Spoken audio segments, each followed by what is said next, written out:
because there is nothing that produces more soil with quality than rotten wood. So the wood is going to feed the microbiology, and by consequences all this life will feed the plants.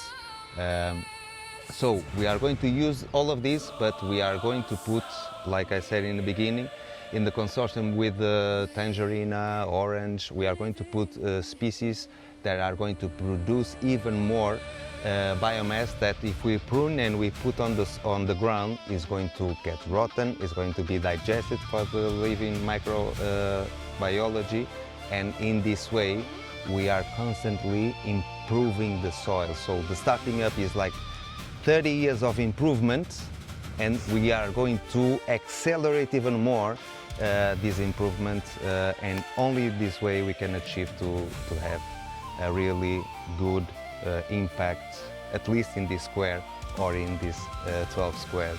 But if we are talking more abroad in this planet, it's the only way to help regenerating the planet and the environment.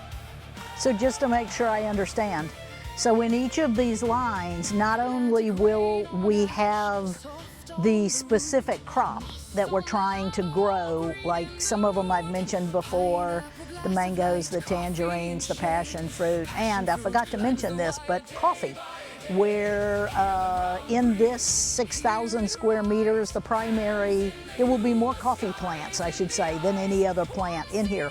But in addition to that, part of our job is also to grow more biomass, grow more trees that we can prune, cut down, and continue to feed the soil. So what kind of trees would we use for that? Fast-growing trees and trees that don't need, for example, if we talk about mango or if we talk about an orange, the level of fertility in the soil is much higher. The demands of fertility, it's much higher than a eucalyptus or than a poplar, for example. And we can see that in a pasture we don't see oranges coming up all the time or bananas coming up all the time. So what we see coming up is like native species that nobody likes, and we found here as well. But we can find ricinus, for example, we can find acacia, for example. And these, in a permaculture point of view or in a syntropic point of view, are the first agents that come up to improve the soil existing in that precise square. So all the plants that rise from the ground, if we leave them as one purpose, is to improve the fertility in the surroundings where they come from.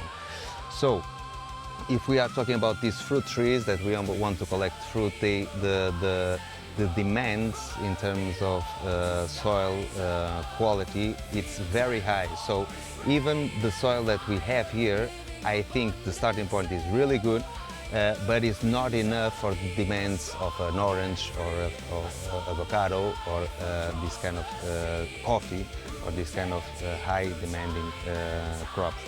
So that's why we are going to concentrate all the biomass that we have here, because the goal is not buying anything from the outside, the goal is not installing water system, the goal is playing with what we have here, and we have a lot.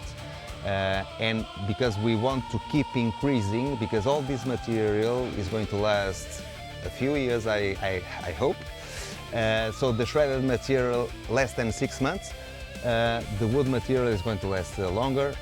We are going to use all the living fences annually. We are going to prune them, shred them, and feed all the lines and all the fruit trees that are here. But because we want to promote really an abundance, food abundance for all the microbiology here on the soil, we still are going to do consortiums with this kind of tree, so Eucalyptus and Poplar and Casuarina, for example, to feed them. So we have biomass coming up, not from the fruit crops that we want to collect, but all from the living fences, plus from the support species that we are going to have here. And in this way, I do believe that we can feed 400 square meters, that is the size of each square, in high abundance. And high abundance, we are talking about covering the soil constantly with 10 centimeters, 15 centimeters of wood material and shredded wood material as well. So for my maths, I think it's going to work.